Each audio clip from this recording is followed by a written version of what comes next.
Welcome. Tonight is Thursday, October 11th. It is 6:02 p.m. We are in the Berlin Room at Olentangy Administrative Offices. Mrs. Hatfield, will you please call the roll? He said he would. Absolutely. So Mr. Bartz is absent. Mrs. Fiesel? Here. Mr. King? Yes, here. Mr. O'Brien? Here. And Mrs. Patrick? Here. Thank you. Thank you. Please join us for the Pledge of Allegiance. I pledge allegiance to the flag of the United States of America and to the republic for which it stands, one nation, under God, indivisible, with liberty and justice for all.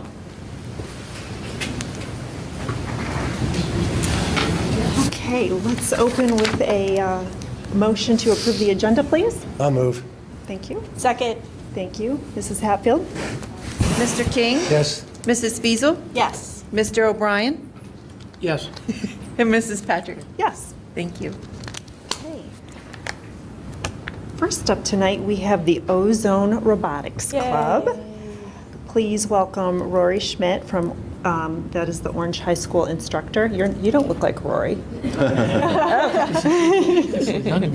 Are you Ethan? No? Okay, so tonight we have Ethan Chapman, George Kruger, Seth Sobart from Orange High School, and Kimberly Welsh from Berlin. Come on up. Come on up. Welcome. Is it okay for group? Sure. Kind of intimidating. Roger's seat. Can he vote? Can it vote? All right. What do we got here? So hi everyone, my name is George Kruger. I'm a senior with the Ozone Robotics program. With me today I have Ethan Chapman and Kim Welsh. They are two juniors from the Ozone Robotics program. We're here today to tell you a little bit about what the Ozone Robotics program is and what we do. We compete with a group called FIRST, which stands for For Inspiration and Recognition of Science and Technology. They have a high school competition that is called FIRST Robotics Competition, which has over 3,600 teams in around 28 countries. The season starts in January when we did a video. That day we start building for this competition. And after 6 weeks, we're not allowed to build anymore. First encourages students to... Go to the podium. Excuse me one second. I'm going to ask you guys come to the podium because we record this and it's live on video. Video. And I just want, you're addressing the board. Your presentation's for the school board. So we just want them to see your smiling faces. And perfect. We could have coached you up on that before, but... Okay. First encourages students to pursue education and careers in STEM education through the massive amount of building and competing that we do. They also encourage gracious professionalism, which is a competition, but treating other teams with respect and kindness, and helping other teams. And cooperation, which is cooperation and competition with other teams. So, as Kim mentioned, every year FIRST sends out a video, and on the first Saturday of January, the video should be auto-playing. It won't play? It will. I just have to open it. It's the way technology. Yeah. Welcome to the 2018 FIRST Robotics Competition, and this year's game, FIRST Power Up. So, Two alliances of video game characters and the human operators we compete are with trapped other in an teams arcade that can be game. from anywhere in To the escape, world. alliances use and power we try cubes and score to points control through various switches and methods scale as they pictured past here. power cubes in the exchange for power-ups and ascend to face the boss. That's probably good. Teams may preload up to one power cube per robot. Sure. Additional power cubes are available in the power cube.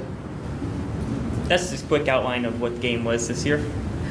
So you have to do what that video shows. So Yes. that's how you get to know. Does it like explode at the end? You know, kind of like a Yeah, so like a Mission Impossible. This is your mission. Yeah.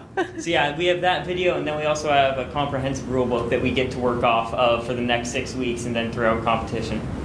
Wow. And then does the challenge change every year? Yeah, so every year we have to do something different. There are some aspects that are the same. For instance, 3 teams on 2 alliances has been the tradition for the past dozen or so years. But in general, it changes mostly every year. So Ozone Robotics is the only high school program that connects all 4 of the high schools into a nationally competitive team. We were created in 2013 for the Ultimate Ascent FRC event. We had 25 students back then. Since then, we've been working to provide an environment for students to grow and explore their passions, and we now have over 70 students, and we participate in multiple events every year. So this year we went to 4 competitions, which is a first for the Ozone Robotics team.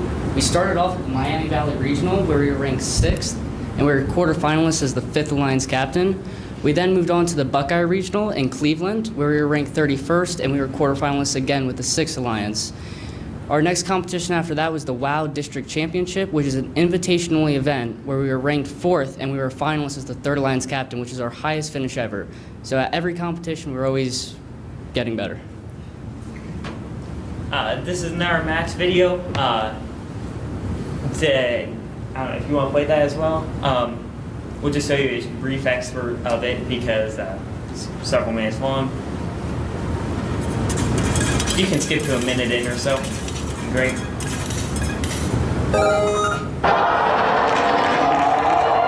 here we are at the beginning of the match. One of the flower buffaloes from bumpers. We just zoomed in on there.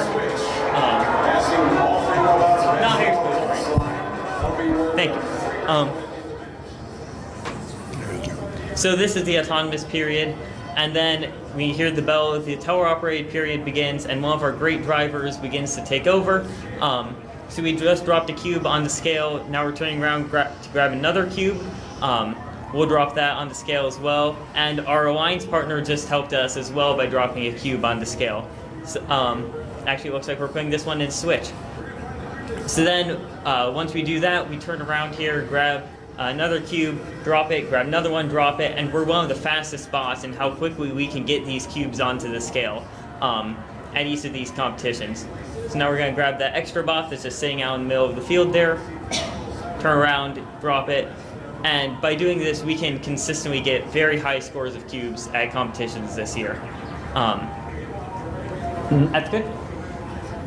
I have a question. Is that a remote control or is it all programmed? Yes, there is. Our drive station consists of a laptop computer, which actually connects to the bot. And then we also have 3 joysticks. So I'm the main driver, so I control 2 joysticks, which controls where the robot is going, as well as the mechanism on the front, which actually grabs and releases the cubes. And then I have another driver to my right, who is called the aux driver, and he controls the raising and lowering of the 2 mechanisms, so we can reach the different heights to score. Thank you. There's students from all 4 high schools on the team now? Yes, all 4 high schools. How many total? Over 70. Where do you guys meet? At We meet Orange? at Olentangy Orange. Now, you mentioned an alliance partner, so do you guys find other teams and partner to maximize points? So in the qualification matches, we're paired randomly with other teams, so we have no choice. There's some element of luck in there, but there's enough matches generally that all evens out. Once you get into the final elimination rounds, there's a process of alliance selection where the top-ranked teams decide who they want to be alliance partners with for the duration of the competition. Excellent. And is the 4611 like your team number? Yes, 4611 is our team number. Is it assigned or is there a story behind it? It's assigned. Teams are numbered sequentially with some small issues. Okay. Sorry, we kind of railroaded your presentation. Sorry about that. Yeah, you can Go ahead. No, Next slide. Next slide. Yeah. Sorry. Yeah. Okay. Our program offers a mechanical engineering experience with the actual building of the robot, which you can see here, electrical engineering experience with the electrical board and then the wiring, a computer science experience with the autonomous part at the beginning of each match, and programming the robot to joysticks, and 3D modeling and printing experience with 3D modeling on SolidWorks of parts and printing them, and also modeling the robot. Our non-STEM programs included leadership experience, which our motto is student-led, mentor-guided, business experience with grant writing, contacting sponsors, visiting sponsors, public relations and marketing experience with web design, blogging, video editing, running our Instagram page, all of that. Community outreach with hosting camps, which we host camps for 4th and 5th graders because they'll be able to compete in a Lego-based event and other volunteer opportunities, and then working under pressure and problem solving with the actual competition. So over our 6-week build season, we currently have a $30,000 budget, which sounds like a lot, but there is a lot that goes into building a competition-worthy robot. Starting off with the regional competitions, each one costs $5,000 just to enter. Oh my gosh. Each robot chassis, and we have multiples to prototype throughout the season, costs $4,000. And for trip expenses is $12,000, and that's for a bus, hotel, and meals at competition. So right now, how we raise that money is through small sponsorships from around the area, but it's mainly raised from student fees and trip fees if someone is elected to go onto the trip. Our long-term goal as a team is to get to a point where we have a $40,000 budget, which will open up more opportunities for us to develop new stuff for our robot, while simultaneously eliminating the student fees. That's it. Thank you so much for your time and letting us come out We today. have more questions. Yeah. So this particular robot right here is different than one that you used last year? Yes. You have to start over. That's part of your task, is to build one each year. Right. Also because the challenges change every year, so the robot we built last year wouldn't be able to compete this year. It simply wouldn't be able to Okay. manipulate the game pieces. Can you use any of those parts or pieces? We can reuse parts, electrical components, certain building materials that haven't been damaged, we can reuse if we can. Can you demonstrate this? Does this one work? It will turn on, the lights will turn on, but it won't drive right now. Yes. Why? It's a safety issue. Oh, okay. Okay. So you were taking off the blue bumpers. Like, why do you take them off? We take them off because the teams are randomly assigned. They have blue bumpers and red bumpers to distinguish the two alliances.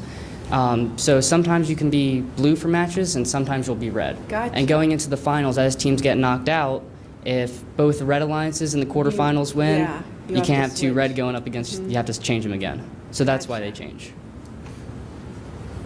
Okay. Are you familiar with the Olentangy Education Foundation grant program? We've been awarded numerous years. Oh, yeah. Okay, I know we have awarded grants for the robotics programs, but I wasn't sure if this was one of them specific. No, yep. We received a grant this year and previous years as well. Great, great. Okay, so personally, I want you guys to tell me what you want to go on and do after high school. So I lead the build team, the fabrication of the robot, and I am very interested in pursuing a career in fabrication because that's what I do on a daily basis with the robot. Working with machines with a mill, we've recently built a CNC machine and have gotten a lathe. So getting that experience before even leaving high school is an amazing opportunity for me. I do a lot of the electrical, and after high school, I want to go into AI robotics. So, like that one robot that became a citizen of country. Yeah, it's that thing. Excellent.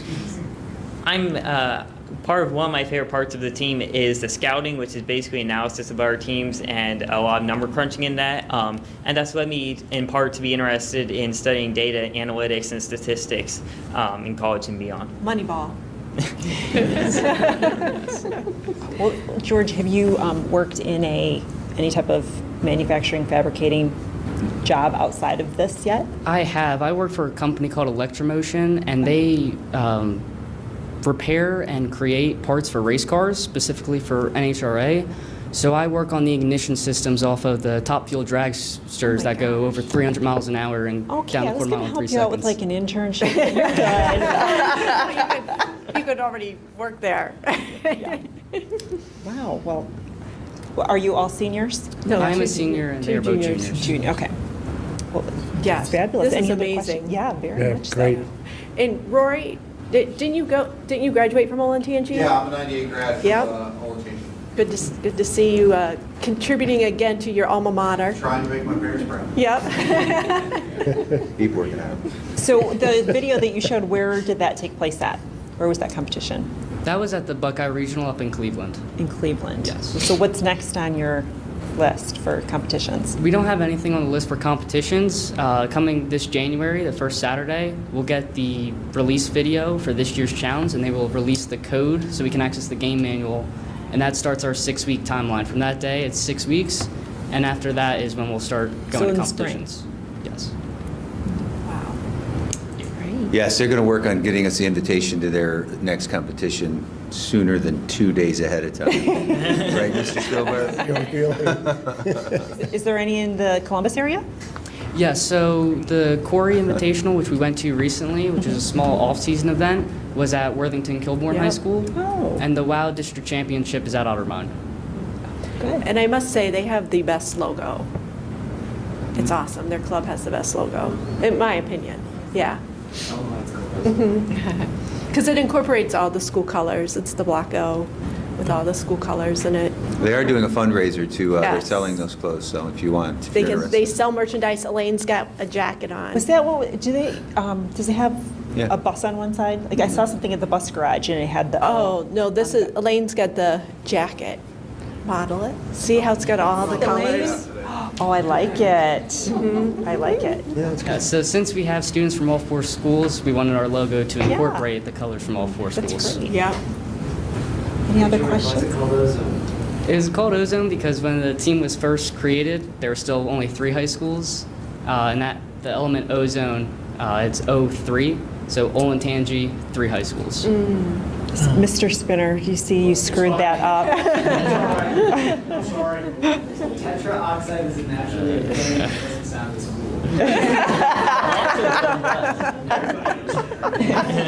Everybody's talking.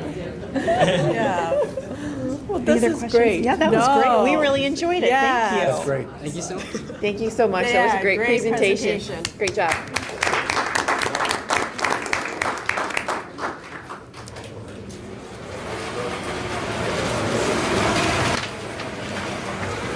Thanks, Rory. Thank you. Well, I don't know how Mr. Gordon is going to follow that up with his presentation. He's going to talk about blacktop. Excuse me, we call it asphalt. Asphalt. When we talk badly about it, we call it asphalt. Maybe our robot can roll it out for us. Welcome. That'd be Mr. exciting. Gordon.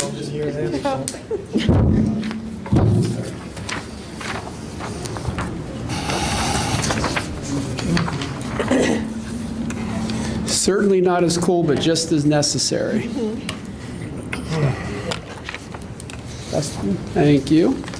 Well, just as a reminder, tonight I'm up here to report on our summer 2018 permanent improvement expenditures. I'm up again in December to present 2019.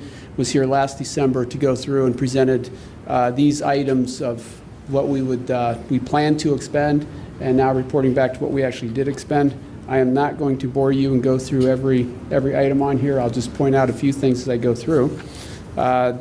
One of which was the top half under the blue. Those are the bond expenditures. So those are the items that we specified in our last bond, and we added those last cycle when we were doing PI, so we could track those as well separately from our PI funds that come in from the PI levy. The one thing of note there is the membrane roofing at OHS and SMS. We still have $84,000 there. We haven't had we have not yet budgeted for any major roof replacement there. That's for doing some small areas, and we've been able to put that off. Still holding that money to spend on roofing at both those buildings. Down below, under the permanent improvements, you can see there's several of the items or the categories. The balance is at zero at this point. We've expended those funds, and items like hot water tanks, we actually moved and started replacing one in each building because we've not had a situation where we have ever really needed the second one. And now that we're doing those on our own, we're able to keep one in stock. So if we have one go out within a day, we can go in and replace that. So we're really moving to putting less of those in each building. Other items of note where it actually went over was the move for the tennis court. We expended more funds on that. If you remember, that was delayed a year, so we hit some inflation, so we knew that. We went out to bid. And then working with the contractor, we increased the asphalt depths just to get a little more longevity with it.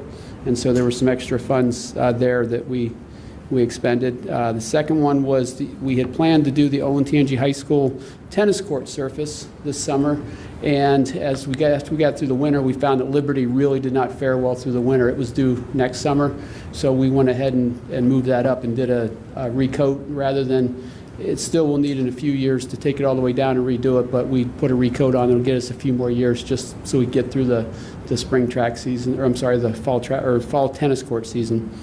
IP security cameras, that's another one where we did expend more funds. Our old system is starting to fail. That's why we have that phase in, and we just had a need to replace a few more cameras quicker than we had hoped. And we will have in our next 2 years, 2 more years of phase-ins of those security cameras. We should be we should be able to turn down the old systems in the elementaries after this year, and that'll take a big load off trying to support and maintain. But we've gone far enough that we'll be on all the new IP systems there. Asphalt and concrete, always a popular one. You see that we did, our bids came in well, and we were able to reserve some money there. I've made a note that we want to carry that forward. Ms. Feasley, you asked Transportation last month about moving some buses to Shanahan. So we've been, you remember on my PI report last year, we had it for the summer of 2019 to bus garage expansion was 90,000. I would like to carry 60,000 forward from the remaining 108 this year to move towards that, as well as we'll take a small chunk out of asphalt next year to get the parking lots ready, get the electric ready to plug the buses in, some of that infrastructure in place so that we can start making that move that we talked about then as well. The other thing of note is you see there's quite a bit of money left in exterior finishes, and I purposely held that money back. We're having quite a bit of starting to see in some of our older buildings, OHS, Wyandotte Run, some failures of the windows, given the age, and there was the wooden windows. So we need to start a pretty big replacement there. Shanahan's windows, I think, were actually replaced in the 90s, late 90s, maybe early 2000s, somewhere in that range. So that's why Shanahan's not on the list, but OHS and Wyandotte being our next 2 oldest buildings, we're really starting to see a lot of failures. So we would partner that money with money from next year's budget to then do a large portion. I'm not sure we'll get the whole building done, but hit the majority of issues at Wyandotte Run and the worst of the ones that we need to address immediately at Olentangy High School. You'll see a lot more of those windows coming forward in future years as well. I think that's the only other thing there of major note. You see there is a balance there that take the money that I would like to carry forward. The rest of that would just go into PI and build up for as we get further down the line. So just because it's here and left over, we're not planning to spend that other than what I've noted that we're carrying forward. Any questions? No. Is that it? That's it. All right, good job. All right. Thank you. Thank you. Welcome. Thank you, Jeff. And now Vince DiTilio will give us a professional development update. Welcome, Vince. Thanks for having me. Thanks to Mr. Rafe and the board for letting me speak for a few minutes about professional development. It's robots, windows, and professional development. It all fits together.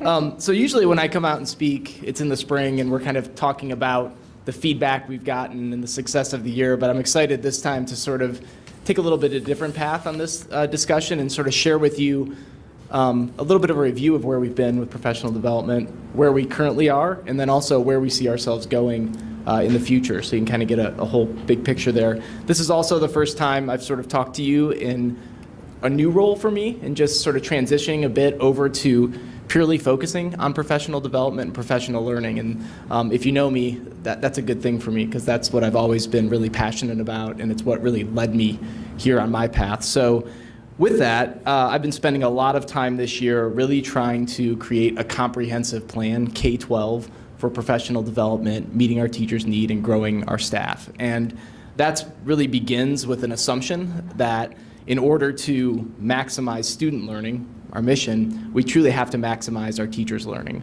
We have to meet their needs, but we also have to push them to get better and provide them with that support. So we're really trying to take that mission statement for kids and really apply that to our teachers when we're working with them. And our sort of framework that we have, and I've talked a little bit about this in the past, has 3 parts.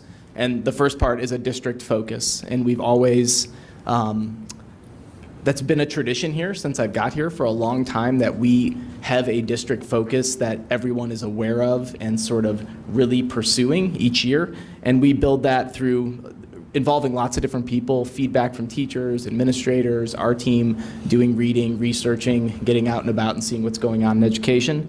And that's really something we can rally behind. And then the second part of that framework is building specific plans. And this year in my role, I've really focused in on working with each administrator to find out where their successes are in their building, where the gaps in teacher knowledge are. We have lots of new teachers coming in every year, and really helping them craft a plan that meets the teachers' needs in their building, but also aligns to that district focus. And the other piece of that that's new this year is the planning process for the PD days. We've started to involve teachers in that, and I think they might have mentioned to you that earlier, but that's been a really good thing so far this year. It brought some teachers in that were sort of kind of being leaders in their building, but really pumped them up as leaders. And it's also really helped our principals grow, I think, as instructional leaders to think through these ideas with their peers. And honestly, it's just a lot more fun having teachers in the room, right, sometimes. So, and Mark's been up to a few of those meetings. We're having a good time in there, and I think we're seeing a better product in the end.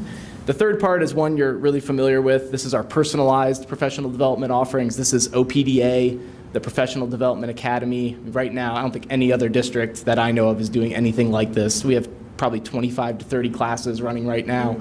You span the globe of topics, packed with teachers. I mean, there's always teachers here at night. I mean, I was up here last night till 6:30 with 30 teachers, from kindergarten to high school teachers. So that is always something we're proud of. And then also with that think tank, which is our in-district conference, really that personalized piece. And the reason I want to share that with you is because what we found and what I believe is that teachers grow more when all three of those pieces are like interdependent with one another, so that they really understand where we're going as a district, but they also have this very specific building focus, and they also feel like their needs are being met individually. And if we continue down that path, things make more sense to people, and I think we're seeing increased growth. So with that said, just tell you a little story kind of where we've been first, and really starting in 2013, I feel like we started to really dig into a topic that has continued to really develop over the last 6 years. So like chapter one, I guess, in 2013, at that point we were getting comfortable with the new standards. Folks were digging into the standards, what they meant, the changes in them, the shifts that the new standards brought. And that whole idea of college and career readiness was really being talked a lot about. And we dug in deep that year to what that means for Olentangy. And we used the outcomes, the college and career ready outcomes that the standards lay out as sort of a guide. And just had a broad discussion about what those things mean for our students when they exit 12th grade. The following year, we really found out that much of the skills that were being coined college and career ready all involved students taking things that they were learning in the classroom and making sure they were being transferred and applied to other places. And that was not only from class to class and course to course, but also really focusing in on those skills that students could take out into the real world and use wherever they were going, whether it was a career, whether it was college, or just out into life. And sort of the subsequent year, we really dove into, if we believe that students want to take these skills out of the classroom, we really have to focus on thinking. And the idea of critical thinking, again, it's sort of a buzzword in education, but really trying to dive into strategies and practices that teachers could implement in the classroom to get there. That kind of led us to sort of chapter 2 and where we're currently at. One thing we noticed over those 3 years, we were talking a lot about what teachers do, what the teachers should be doing, and we weren't talking a lot about what the students should be doing. And I take this back to Anthony Elkins, who was my partner for a while in this. He always said that that's where we really find out what's going on, is when we look at the work that's put in front of kids. So we took that to heart that year, and we started to come up with this idea of an instructional promise. And we've thrown this around, and this has stayed with us. And it's a very simple promise that all students will regularly engage in meaningful work. And when we say meaningful work, there's 3 pillars that we have identified in meaningful work. And these are sort of research-based things that we continue to be focused on. One is the building of understanding through discussion. The second one is giving and receiving effective, timely feedback. And then the third is the ability to self-reflect and self-regulate your own learning.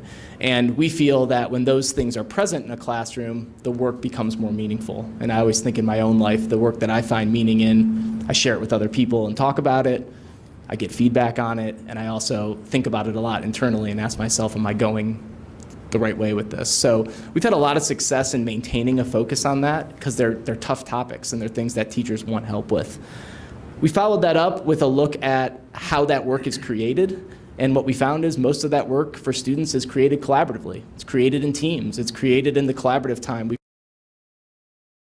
carved out for our teachers.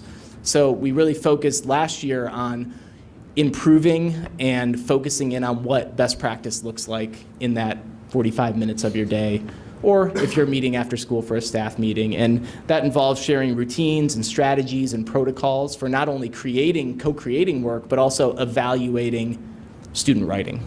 So there's one thing to create something, put it in front of kids, but you don't know if it's effective unless you look at the product, kind of tear apart the student work, what worked, what didn't.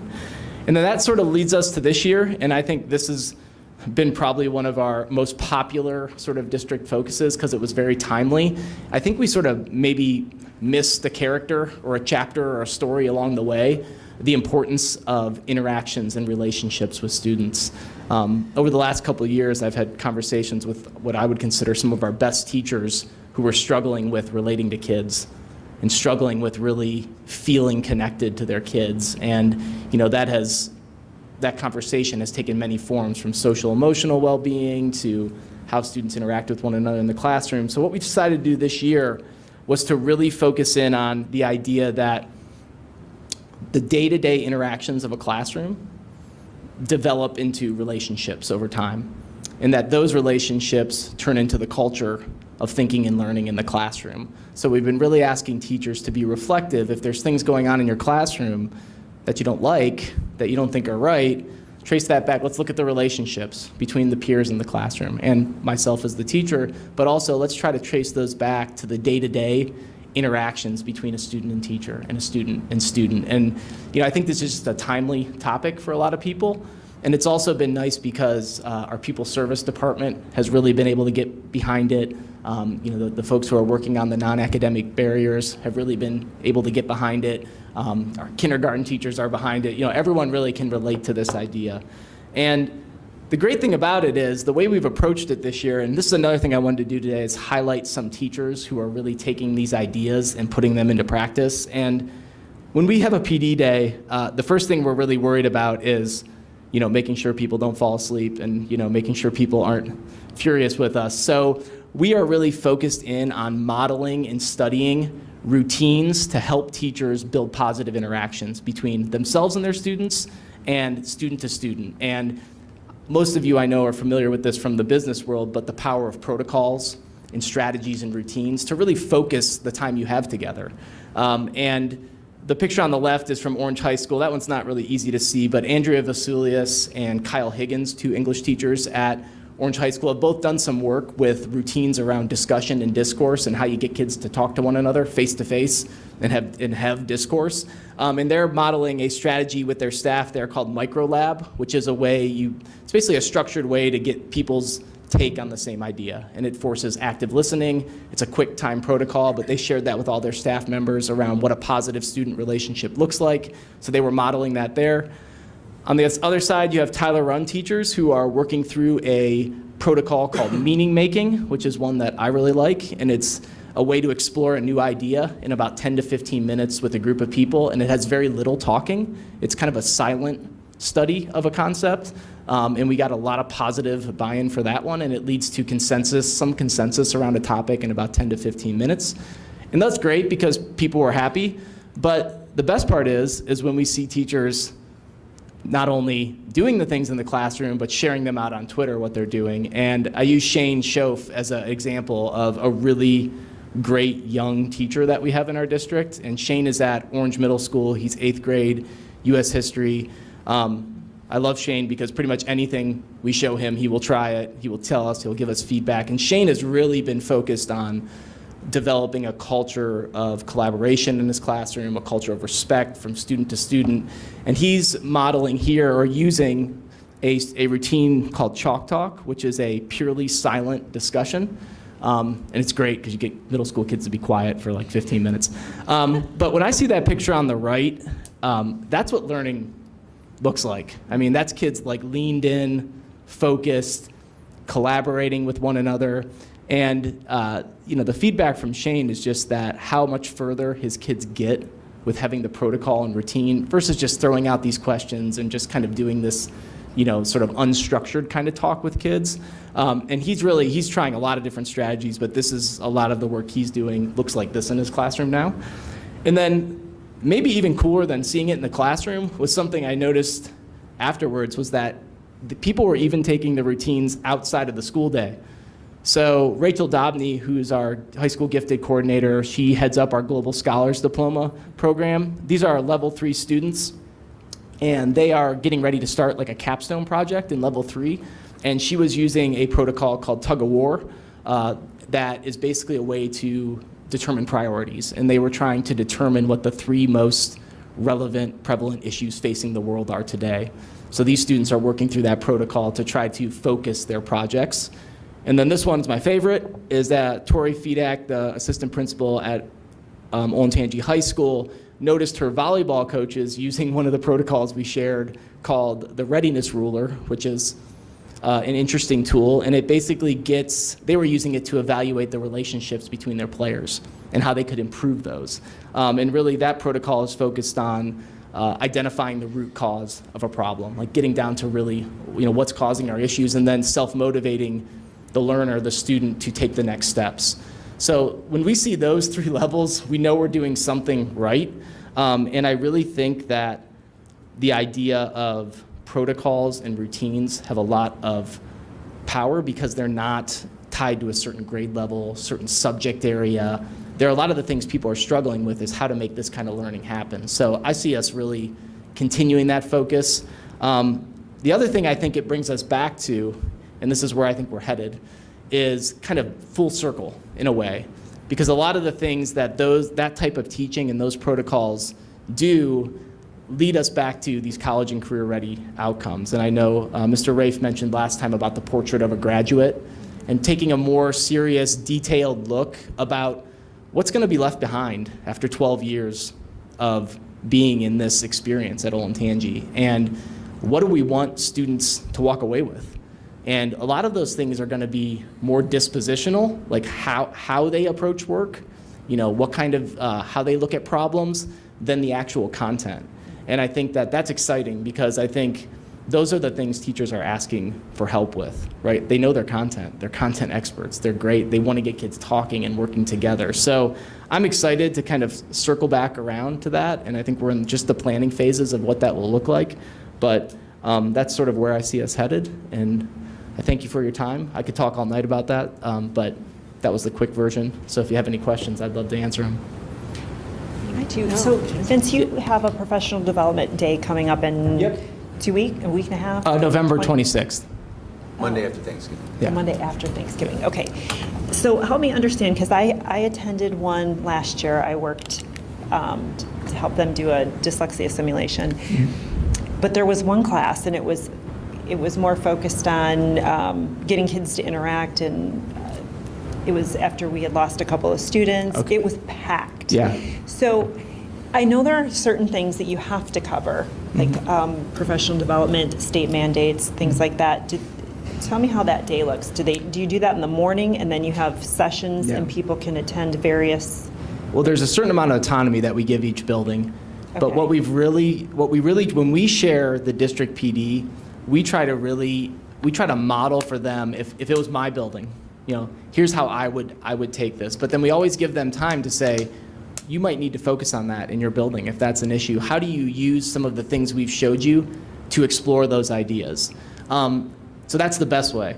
I think some buildings will do, like, we hate to say district PD, it's like their PD first, and then they might have a speaker, a session for all their staff. We have different buildings have different initiatives, and they usually find a way to do it in the morning somehow with our stuff or after that stuff, and then in the afternoon it's typically left up to teacher collaboration. That's how we've done it in the past. I think we're always trying to have each building have a plan that perfectly meshes their needs with So our you're focus. not creating their professional development on those days? I mean, we're creating learning opportunities that we would love to see them use. And what we find out is the better thing we create, the more often we see it. And also, I think involving teachers now to get a better sense of where we're going. Like some of those routines we were modeling, I think many more of them made it back because teachers were there saying, oh, I know how we could use that in PD and with kids. So a lot of them don't matter if you're exploring social emotional well-being or you're talking about, the American Revolution. You can use these tools. How many planning sessions do we do before? With the new system, we have 2 2-hour sessions with, we run different time zones, so there's not like that many people in the room, but yeah, 2 2-hour sessions before each PD day. But then also, we are following up individually with each principal in between. Also, somebody from our curriculum team trying to attend a BLT meeting, call in, see how people are doing. We do some digital collaboration with them, give them feedback, and then we go out and try to support them and help them on those days. Thank you. Anybody else? No? Good. Well, thanks. Thank you. I noticed that the president's report has been removed from the agenda. Any particular reason? Did you not want me to talk? Because I had fun facts today. You know what? Would you like to take my spot? Do that. Yeah, I'll just replace the 5-year forecast. How about I jump in front of you? I was just informed of this new walkie-talkie feature with the latest Apple Watch upgrade, and I'm annoying the heck out of Mrs. Cox. That she deleted So me off I that? could walkie-talkie right now during the meeting and find out. No, that's okay. She mistakenly. I'm just going to did- jump in ahead of you. You are right ahead. Because, it's one of my favorite months. It's October, which to me is Dyslexia Awareness Month. But I decided to go and look really what October was. I know my daughter is in a sorority and their philanthropy focus is domestic violence. So she's like, Mom, it's Domestic Violence Month. And I said, don't forget, it's Dyslexia Awareness too. So I looked in, there were 123 that came up October. Like, I don't know how you throw National Toilet Tank Repair Month in with breast cancer awareness, but they have. So, but I looked at the ones that pertained to education, and they were National Class Reunion Month, National Down Syndrome Month, Emotional Intelligence Month, Book Month, Bullying Prevention Month, we like that one, Dropout Prevention Month, Go on a Field Trip Month, Learning and Development Month, Principals Month. Are we doing anything for Principals Month? Did you know it was Principals Month? Of course, I get an email every day. Did you, Mr. Spinner? Has anyone celebrated you? They're going to surprise me. Okay. Maybe tomorrow. Right. And Reading Group Month. But I mean, I love October because I'm from Michigan, and that's when the cider mills are cranking out fresh cider and hot donuts. We don't have those here in Ohio. But the weather is now, it feels like fall. It feels like fall. But again, back to Dyslexia Awareness Month. I recently listened to an NPR podcast about reading, and they focused on Bethlehem, Pennsylvania. And they talked about how 40% of their students were at risk, which is, yeah, I might have that wrong. I tried to go back and verify it. But what they decided to do was utilize the Louisa Moats Letters program and start bringing in their people and doing professional development and pushing it out into the schools. And they had extreme success with it. However, there was still, quite a bit of resistance. And it's still the literacy philosophy doesn't necessarily, there's a difference between science and what's accepted out there. So I just wanted to take the opportunity to recognize our administration and the outstanding things they have done, because we are phonics-based K through 5. We are using science to help our students be readers, and we are very successful at it. So, yay! I'm very proud to be part of this district that's going to such great lengths for their students. I also attended one of our insurance forums this morning at the West Side Bus Garage. where Mrs. Hatfield and a few other folks were presenting to the employees about our new healthcare offerings, and I thought it went pretty well. I hadn't attended one before. It was kind of nice. My husband works for a larger company, and so the best we ever get is a webinar. So it was nice to go in and see people ask and get their questions answered. There were some good questions too. And then I thought I could finish with, I was going to really needle Dr. Fetty today on policy because he just waltzes up here, does his policy, no one asks him any questions. So I go to pull out all my policies from our meeting last Friday. I accidentally sent them to the University of Kentucky thinking they were my daughter's medical records. I did. So I'll still be thinking while you're up here. Was that, do you present today? No? Next. Oh, I've got time. I'll send you a new copy. I've got time. Okay. Well, that's all I have. So I'll let you have your spot, Mr. Rafe. Thank you. I don't know if this is a waltz. Yeah. Waltz on up there. Waltz on up Yeah. there. I think Jack's more of a sashayer. Mosier. Yeah, he's a mosey. He's a mosier. Well, good evening. Good evening, everyone. Thank you all for, as always, thank you for being here. I just want to follow up on Vince's presentation for a second before I start the superintendent's report. I've been doing, Emily and I and Krista have been doing all of our staff meetings, going to present to all the staffs. And I always start with, basically talk about three things. Talk about where we are currently with the numbers. Emily gives a update on financial picture of the district and talks about the insurance changes, and then I come back and talk about where we're going. And I always start off my first portion to the staff with basically just a thank you to all of them on behalf of our leadership team, and I speak for you because I do believe we all feel this way. Thanks for all their hard work and their effort to get us the numbers that we have. We talk a lot about the core functions of teaching with regards to curriculum, instruction, and assessment, and the commitment to continuous improvement and professional development that's exhibited by our staff. And Vince and Peggy and Jack and their team are doing a great job leading that charge now. I do always want to go back and give credit. You know, when Dr. Reimer was the superintendent and we became a suburban school district, we adopted our own Olentangy curriculum, which was around 1999 or so. The people there that put those plans in place really were visionaries about the future and what it held for us. And I think we continue to carry that torch forward. I do believe taking it to new heights, and they do great work. And our teachers' commitment, our staff's commitment to professional development and their continuous learning is a huge driver of why we continue to succeed here. So, well done. So, I'm going to highlight a bunch of living our missions here because we've just got a lot going on in the district. All of our buildings are hosting events. Orange does just a great job. They did their second annual Military Appreciation Night. It was a combined effort with Olentangy High School because we were playing the football game. We had 100 military veterans and 30 different veterans organizations there. We got a picture of Lawrence Henry Macaulay and Russell Harmon, where two World War II vets were in the crowd. You just see them brimming with pride at the events. A number of our schools are again going to be recognized as Purple Star schools by the Ohio Department of Education.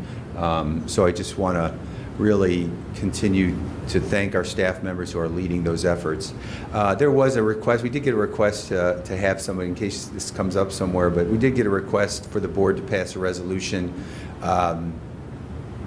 stating support of military appreciation and all those things. We just simply said to the staff member that made the request that we're not in the resolution business, because as we could be passing a resolution for every one of those awareness Yeah, there's efforts. 10 this month. Mm-hmm. So, and I don't like that, and it's great to have months that highlight certain efforts here, there, and everywhere, but I like to think around here, we do those things 12 months a year. Mm-hmm. We don't need to pass a resolution to prove it either. So, just in case we get requests for those kind of things. Speaks louder. Yes, Yes.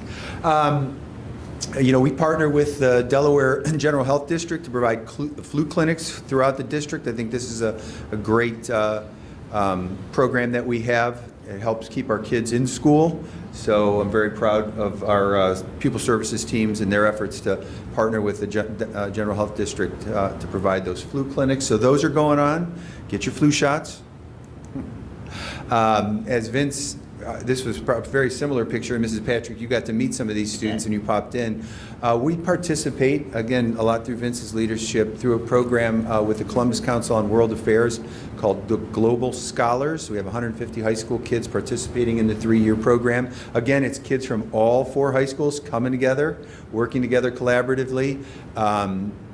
Just great opportunity for our kids to add another layer to their college and career readiness. So I'm really proud of that program and that we've been a part of that. How many districts are participating? Now there's a lot, probably 20 now. When we started, we were one of 4 or 5 districts.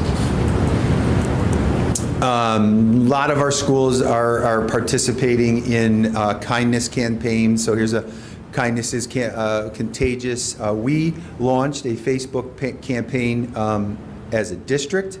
So thank you to our communications department for doing that. So we're going to continue to campaign throughout the year. A lot of buildings are also participating in all of those programs. So it just, and again, I get so frustrated when I hear adults talk about kids negatively, because just like with the robotics kids that were here, or anybody who comes and presents, or it's just so disheartening that the minority, a very, very small minority of kids who make a poor choice get a lot of attention. And we just have so many kids all throughout the district doing so many great things and that are truly just kind people.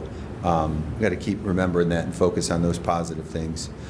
We did have our Olentangy Education Foundation golf outing. The dream team of Dr. Lucas, Mr. Fiesel, Mr. Betts, and myself was not able to defend its title. Oh. So. Who won that, by the way? Cheaters. Cheaters? Who were those cheaters? Somebody cheated better than we normally cheat. But we're always thankful for OEF support. There's a media specialist from Berlin High School, Robin Starcher, was there to talk about her grant. She was a grant recipient. And again, we are very, very supportive, proud to have the OEF and its support here moving forward. I just want to take a quick minute and talk about today's school lockdown situation, just in case you guys are hearing things out there. And again, what's reported in the news, what's reported on social media, isn't always highly accurate. There are obviously things we cannot disclose. This was our first opportunity to have Mr. Swazi, who unfortunately had to leave here tonight, involved, and he was a tremendous resource for us. But again, it's just adding another layer into our safety and security protocols. So it's interesting. Basically, it all starts with how we get notified. And a lot of times, we're the last to know. Sometimes other people are the first to know, and then they repost things, and a lot of other people are the first to know. So at 6:45 this morning, a call came into our front desk. And we were informed by a school resource officer from the Delaware County Sheriff's Office that they were investigating an incident here in White's Court and Lewis Center with a possible shooting. Actually, a car window had gotten shot out. The sheriff's officer shared the location and that they were looking for a shooter, but no one actually knew when it happened and how it happened. So upon receiving that determination, because it was reported to us that they were looking for a possible shooter, we determined the need to lock down the schools in the region with incoming students. So that was Orange High School, Orange Middle School, and the Academy, because it was in the most immediate time frame. We determined it was still safe. Through working with the Sheriff's Office, we determined it was not unsafe for our kids to come into school. Plus, they were already on their way into school, and many of them already were in school. So our plan was to get them in school and go into lockdown immediately. So The 3 buildings were in a lockdown once all the students arrived. Between 7 and 7:15, the Sheriff's Office sent a reverse 911 message and posted information on social media regarding the incident and subsequent investigation. The Sheriff's Office also shared information in their social media post regarding Olentangy school bus services that was not decided by the district nor confirmed with the district prior to sharing that information, because that created a lot of confusion. Somebody canceled our school buses. That wasn't us. Between 7:30 and 8, the district created communication for parents in the impacted region. However, the Sheriff's Office advised us today to delay the distribution because the lockdown was going to be lifted immediately. And at 8:22, an email was sent to families and staff in the region informing them about the incident and that the school and transportation would resume to normal. This information was shared on the district social media as well. A lot of the consternation comes with the fact that people find out information about the district from a source other than the district. But as we're working the problem, it's very difficult to get all that communication. And as again, I try to communicate with all of you in a timely manner, and I always appreciate your patience. Madigan O'Brien is the, she's the quickest. She might have beat you today, Mrs. Feasel. She did. Because Madigan texted Mr. O'Brien, who texted me before. So were the buses canceled? Well, there was one bus going into the area that was going to be delayed because there were still sheriffs in the area and said, but it's again, all of these things are opportunities. We do take I don't always say safety is our first priority, because facilitating maximum learning for every student is our first priority. That can't happen unless we're providing a safe and secure environment. So safety is one of our highest priorities, and we're certainly never going to open a school building if there is potentially a threat or a danger to our students. We worked with the Sheriff's Office. It's a simple question. Can we have school today? Absolutely. Have school. Continue your operations as normal. And if parents don't want to bring their kids to school in any given, that's always their prerogative also. But we always have the opportunity to learn in these situations. In the event of any emergency situation, we work together with the County Sheriff's Office to quickly assess the situation and provide support. Our first priority was to ensure the safety of our students and staff who had already arrived at the impacted schools. The early morning timing of this incident put our communication protocols to test. We discovered that there are updates that need to be made to improve the exchanges from the information that is provided by the Sheriff's Office and the district. So they have the ability to do this geo-fencing reverse 911 thing and immediately inform people of a lot of, as you received a message today, stay in your house. And I understand, as a parent, you want to get your kid to school, but you get a message from the Sheriff's Office that says stay in your house, and what are you supposed to do? Certain staff members certainly took advantage of that.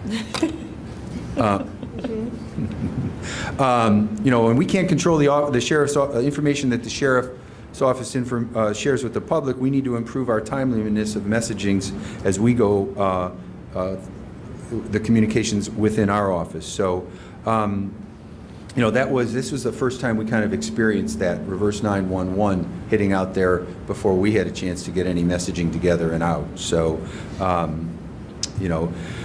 another question that we get is about the timeliness of information, and should we send information to the entire district? Should we send, even though an area may or may not be affected, but we use the phrase one Olentangy a lot, and we're all connected.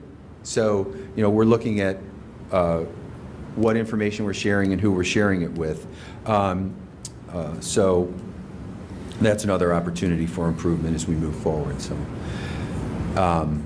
we did have school, everyone's safe, so we'll be moving on from that. Do you have any questions about that? Finally, important dates coming up. We have our Teacher of the Year, Employee of the Year recognitions at Berlin High School right at the start of the first half of the game on Friday. It's hard to believe next week is already the end of the first quarter, so we don't have school on Coda Day there on the 19th, and then we have a Teacher Work Day, which was something that's in a new day. It's part of our last contract at the end of every quarter. You just have so much work to do to wrap up a quarter and then get started for the next quarter. And then our next Board of Education meeting is October 24th, followed by one another. Yeah. Wednesday. Wednesday. Because we have an event Thursday. We have an event on the 20th. Yeah, mini So you have event. an event. All right, thank you. Thank you, Mr. Rafe. Okay. Mrs. Hatfield, the treasurer's report. Absolutely. So we have a brief report tonight. We will be going over the five-year forecast in a few moments. But in terms of agenda items, we don't have any on the agenda tonight. But I would like to give an update regarding the projects that our staff have been working on. We currently have our biometric wellness screenings going on for staff that we work with Mount Carmel to actually facilitate those. So their staff is performing the biometric screenings, and a member of our staff is also available to help facilitate getting folks registered, getting folks in and out, making sure that they have all the paperwork ready to go and can have those biometric screenings done as quickly as possible so they can move on with their day. But as part of that, they also are eligible or able to get a flu shot. So that's something that the staff can participate in through the beginning of November. And then, as Mrs. Patrick stated, we are in the middle of our insurance forms to get some information out to our staff. We started that campaign with tip sheets and emailing individual pieces of information, documents that they could use. We followed that up with the forms, and then with our Jellyvision tutorial video that we talked about at our last meeting, so that folks really have an opportunity to dig into how they're using their insurance and make informed decisions during our open enrollment. So they'll have an opportunity to open enroll October 22nd through November 21st. We made that period open a little bit longer than we have in the past due to some of the changes to give people a little bit longer to get in there and ask questions and get into the system and use it and make their selections. And so with that, we're excited to keep moving forward on those forums. We have 2 at Orange High School on Monday and 2 at Liberty Middle School then on Tuesday, and that'll wrap up the forums. With that, I would also like to say thank you to our our communications, as I stutter, our communications department, who has been helping us with getting the messaging out and organizing those forums and those events, and also our technology department for helping us establish new apps in our My OLSD space, where we can get all of those connections to our carriers and Alex and those tip sheets and all the information we're trying to put together in one easy stop for staff to get to right off their main My OLSD page. So we're grateful that everybody's been pitching in and helping making this campaign a huge success.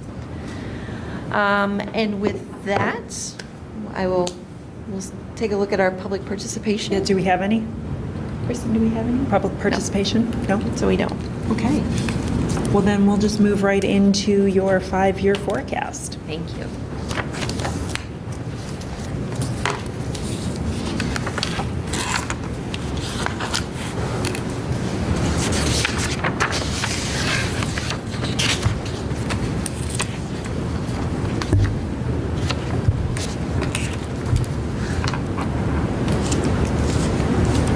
So as we move through the presentation for the 5-year forecast, we are going to look at these numbers in comparison to our May forecast. I know we did an update in the middle of summer to talk about some things that were trending after we've completed our negotiations with our associations.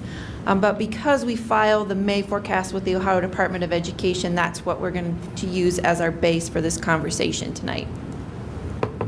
So as a reminder, these are the values that we had in projected unreserved fund balances. So this includes our expenditures and any encumbrances that we might have that carry into the next fiscal year. We projected that we would be at $74 million for fiscal 19, and then $61 million, $40 million, and $11 million for fiscal year 2022. Overall, we ended the fiscal year 2018 at about 0.2% under revenue projections. As we've discussed previously, it's largely due to the timing of one of our larger income sharing payments with the city of Westerville. It did come in right at the end of the fiscal year, but it didn't get receipted and posted until fiscal year 19. We were also under budget by about 0.4% relating to not only our personnel expenditures, but we had some lower than expected savings in our purchase services. The purchase services were under largely due to our House Bill 264 projects and our utility savings, as well as some other minor savings in the category. So this graph represents where we are anticipating our fiscal year 19 revenues to be. We are projecting that to come in at about $225 million approximately. I'm going to round up for conversation purposes. The graph represents how that revenue shakes out or how the categories fall. And as you can see on the graph, we are still in a situation where we receive about 6% of our income from the state. We continue to have that conversation about being locally funded district. Most of our revenue is coming from taxes of one form or another. Our general property real estate taxes are the biggest category of taxes, but we also collect tax on public utility, personal property. We have property tax allocation and then other revenues, which include our TIF agreements or any other type of CRA or abatement agreements that we are a part of. So we continue to have conversations with legislation and with ODE about things that are components of the funding and why we continue to be capped. If we were fully funded by the state of Ohio in the formula calculations, it would be roughly $55 million, but we receive about $10 to $11 million. They continue to look at our district and know that we have higher than average median incomes and higher than average property valuations, and tell us that we can, as a community, afford to raise more tax dollars to support our operations. I know, deep breath, right? So taking a look at what changed from May. So our revenue summary will walk us through what's changed. In the October 5-year forecast, we have a slight increase in the inflationary trend for the commercial new construction. Previously, we had a 1.5%. We have updated that to a 2% to reflect what's currently going on in the market. It's roughly about a $250,000 increase to the overall income. We also had expirations in a few CRA agreements, which is important to note because it changes where that revenue posts. So it's not an overall loss of revenue, but it moves from our other operating revenue, as you can see on the second highlight, into the valuation, the taxable valuation for our real estate, and so we start collecting on that full valuation at that point. We've already talked about in our other revenue category that City of Westerville payment, which is just a one-time change or increase. We do have higher than anticipated interest income. As you may or may not know, the interest market is starting to rise. We're seeing higher interest rates moving into this fiscal year. We've been able to take advantage of that through our investment procedures with our commercial paper and using our Star Ohio account, which is another investment tool that we have to really maximize that interest that we can earn for ourselves. And then again, just the notation about the CRA agreements falling off and then moving into the real estate category overall. Our risks to the revenue, of course, as we continue to have our conversation about being locally funded, we have to tie in the impact of the state budgets. We will have 3 state budgets that affect the forecast. Fiscal year 19 is currently the end of the budget that was passed as Senate Bill or House Bill 49, we projected about a 5% increase in those budgets for each year. Moving forward for fiscal years 20 to the end of the forecast of 2023, we have an average of about 4.5% increase is what we're estimating, and we've put in as an assumption. We continue to look at information regarding our fair funding. We know that of course, our chartered non-public schools are still funded at about $1,200 per student, while our funding is about $575. Even getting up to that fair funding level would help us prolong our levy cycles.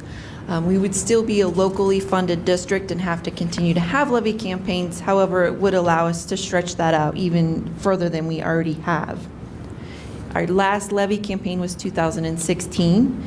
It did pass by 58%, which is a phenomenal success rate.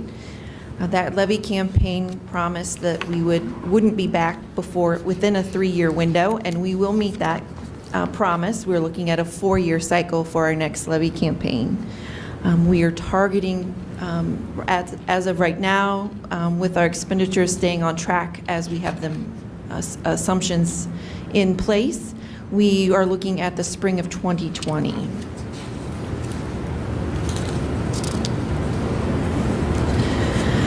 So with that, we'll go through some of the changes in our expenditure summary. Of course, we finished our negotiated agreements in the spring and summer. We had previously forecasted a 1% cost of living adjustment. Through the negotiated agreements, we settled at a 2.5%. We had additional intervention aides and an elementary assistant that will impact fiscal year 19 as compared to May. On the flip side of the negotiations, in conjunction with that cost of living, though, what we did have in our partnership is we were able to reduce the cost estimates due to negotiation changes in staff cost sharing of the medical insurance, which is a huge success in partnership with our unions to do that. We spent the year prior to with our insurance committee talking about areas that would be the most impactful, but still offer a quality product and benefit for our staff. And so we landed in a really good place where we were able to make those adjustments to the cost sharing mechanism on our PPO plan and on the deductible portion of the high deductible health care plan for the family side. With that, there's a $2 million savings that goes along with that over the course of the 3-year structure of those agreements. So we're very excited to have that conversation and work through those with our unions. The other positive that we have with the forecast changes are lower than anticipated premium rates for medical and dental insurance. We completed an RFP process this summer, by which we've talked about at previous board meetings, but just as a high-level review for those in the audience that did not hear that conversation, we landed with our incumbent carrier with Medical Mutual of Ohio, and we'll be changing our dental carrier to Delta Dental. With those negotiations or RFP process, as we walked through those, we were able to get a lesser premium rate than we had predicted, meaning we'll be about a 6% overall increase to medical insurance, and our dental insurance actually reduced the premium rates by about 7%. So there is a cost-sharing component to that from the board and the employee side, so we're excited to be able to report the savings not only to the board but to the individual staff members as they pay those premiums and look at those costs for their health care.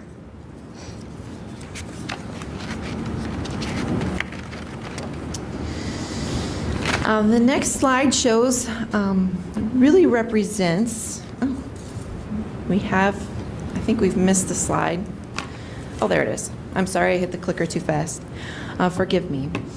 Just to discuss some of our expenditure risks or some of the items that we will continue to watch and monitor as we move into our May forecast update, our enrollment projections, union agreements beyond our June 30th, 2021 expiration of our current 3-year agreements, and a continuous watch on our medical insurance. Our enrollment projections, as Mr. Rafe stated, will have an update in November. And our enrollment projections have a large impact on what our forecasts look like. It is a key driver in our facilities needs. It's a key driver in our staffing and how how our personnel and our benefits expenditures increase. And it also impacts our operating dollars when you think of how our facilities needs changed and what it costs to actually open a new building and operate it, not only fill it with staff, but utilities and all of those other expenditures that come along with those. Our union agreements, as we previously stated, will expire in 2021. So with that, we will be negotiating with them and looking forward to our continued partnership to make sure that we have a marketable salaries and wages, and also medical benefits and dental benefits and other items that help our staff in that category. With our medical insurance, we are constantly monitoring our claims experience. As you may or may not remember, we are a self-funded insurance group for our medical insurance. So we moved that to self-insurance in approximately 2015 and 16 to help us save a large portion of those Affordable Care Act fees and costs that came with that with a fully insured plan. And we've had great success with that. We've had lower insurance premium increases over the last several years, so we're excited for that. But we want to continue to educate our staff and make sure that we all understand that because we are a self-insured entity, that we are paying our claims dollars out of pocket. So we want to be mindful of how we use the plan and using our cost shopping mechanisms that we have in place with our carriers, and really taking a look at how we use the insurance and making sure that we can sustain the program as it is. We will continue to moderate some other components of the Affordable Care Act. The Cadillac tax is something that we've talked about in years prior. It keeps getting kicked down the curb, so we'll continue to monitor that. There's no definite answer that it has been removed at this point, but it's also not been enforced. So we'll continue to monitor those types of things that could be a large expenditure in that medical category, and make sure that we're well informed and can stay ahead of what that impact might have for us. Okay, now we'll go into enrollment trends. So as you can see by this slide, we really just want to demonstrate that our enrollment growth continues to go on an upward slope. These enrollment projections and the estimated for 19 through fiscal year 23 are from our last November's reporting. We anticipate with our new reporting that this will change for May, and we'll incorporate that into the May update. But again, we just continue to grow on a regular, steady incline up. Our classroom ratios for hiring purposes are based on 25-to-1 at the middle school, high school level, and 24-to-1 at the elementary level. Our pupil-teacher ratio is a metric that we use when we talk about how we are doing in our fiscal responsibility and in our staffing metrics.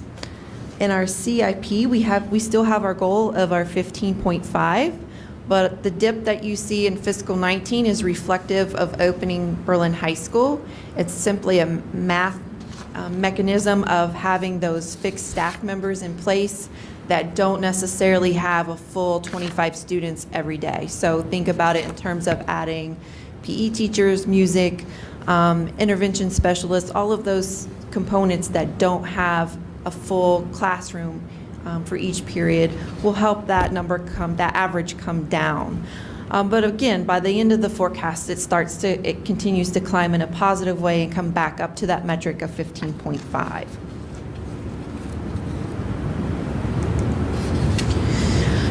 This graph represents our revenue versus expenditures.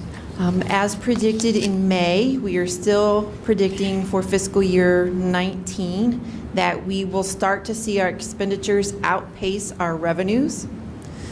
The blue line represents our revenue, and the green bars represent our expenditure growth. Part of this is that mechanism of being a locally funded district, in that we go to the ballot for levy purposes to raise revenues and then continue to grow and have increasing expenditures.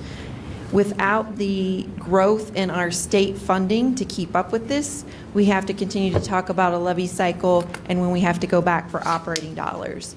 So this is one of the tools that we use to kind of help identify where that would be in the 5-year forecast spectrum. The next slide shows our projected unreserved balances in a bar graph. So this is taking a look at our revenue minus our expenditures, any carryover encumbrances, where does that land us at the end of the fiscal year? So for fiscal year 19, we are at about $75 million. That is a slight improvement over where we thought we would be in May. But as you can see, it tapers down into fiscal year 2021.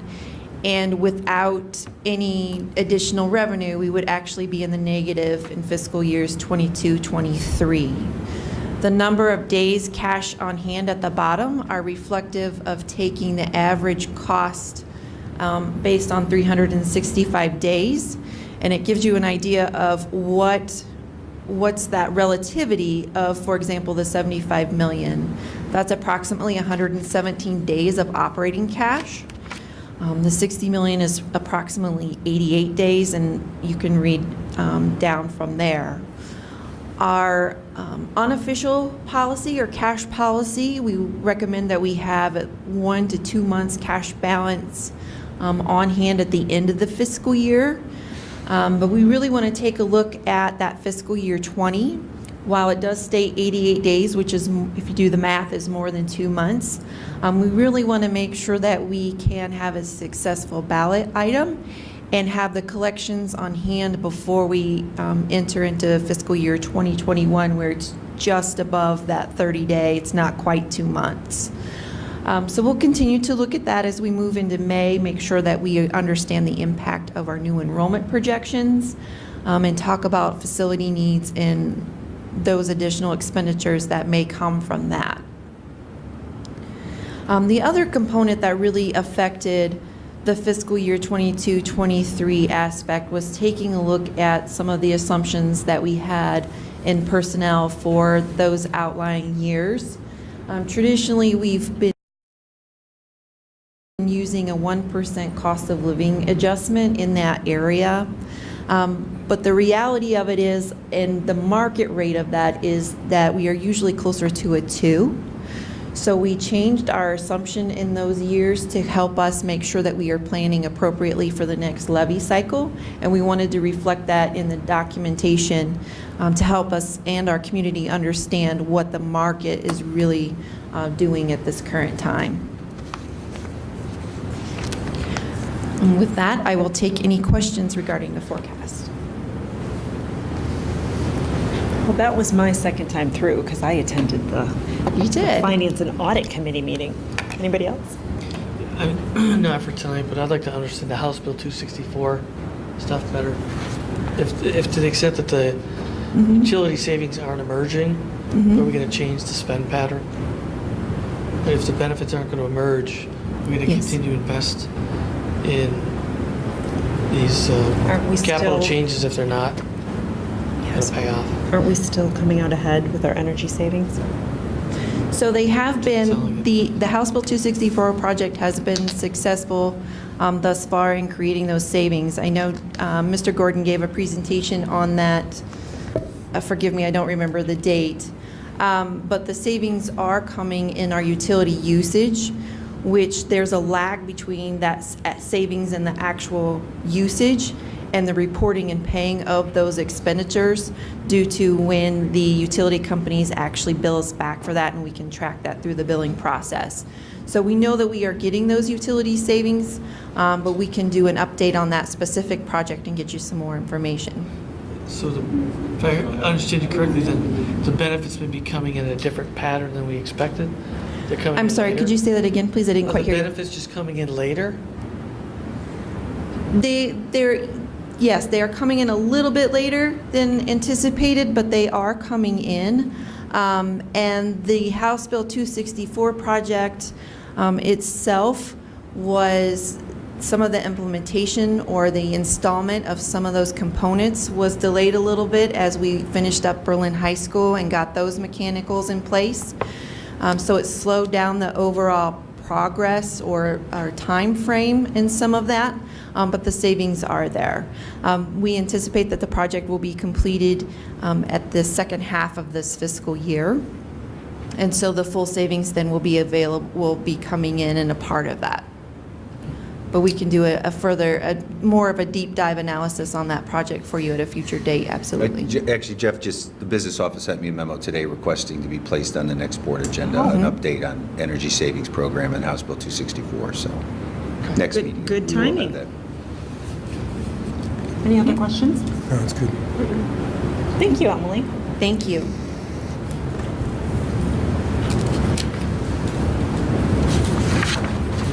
Okay. Mr. Rafe, would you like to present your superintendent action items? Absolutely. I'd like to present superintendent action items A through D for approval, please.